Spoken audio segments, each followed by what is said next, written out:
Hello friends, welcome back to my channel. আশা করি সবাই ভালো আছো আর আমরাও খুব ভালো আছি। আজকে এসেছি একটা রেসিপি নিয়ে। হ্যাঁ, দেখতেই পাচ্ছ তোমরা কি রেসিপি।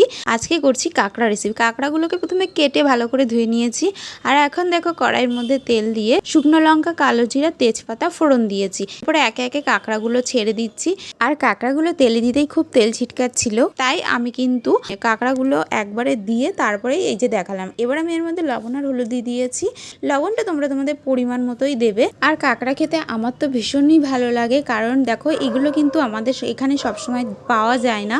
আর এই যে পাওয়া গিয়েছিল তাই মা নিয়ে এসেছিলো, আর মাই কিন্তু কেটে দিয়েছে আর আমি রান্না করছি।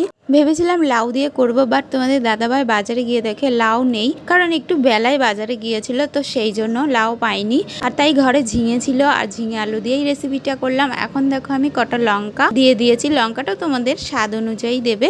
এখন এই যে আমি ভালো করে কষিয়ে একটু জল দিয়ে দিলাম। এবার এটাকে আমি কিছুক্ষণ হতে দেবো, যতক্ষণ না ফুটে উঠছে। আর যারা এখনো ঝিঙে আলু দিয়ে কাঁকড়ার রেসিপিটা খাওনি, তারা বাড়িতে একবার বানিয়ে খেয়ে দেখো, আশা করি ভালো লাগবে। আমার তো বেশ ভালোই লাগে। তোমাদের কার কেমন লাগে অবশ্যই আমাকে কমেন্ট সেকশনে জানিও। আর যেহেতু কাঁকড়া আমাদের এখানে সবসময় পাওয়া যায় না, আর তাই তেমন একটা খাওয়াও হয় না আমাদের, আর যখন পাওয়া যায় তখনই আমরা নিয়ে আসি। তো চলো বন্ধুরা, ভিডিওটা যদি ভালো লাগে একটা লাইক করে দিও, আর আমার এই পেজটি ফলো করে আমার সাথে থেকো। সো চলো, দেখা হবে নতুন ভিডিওতে। ততক্ষণে সবাই ভালো থেকো। আজকের মতো বাই বাই।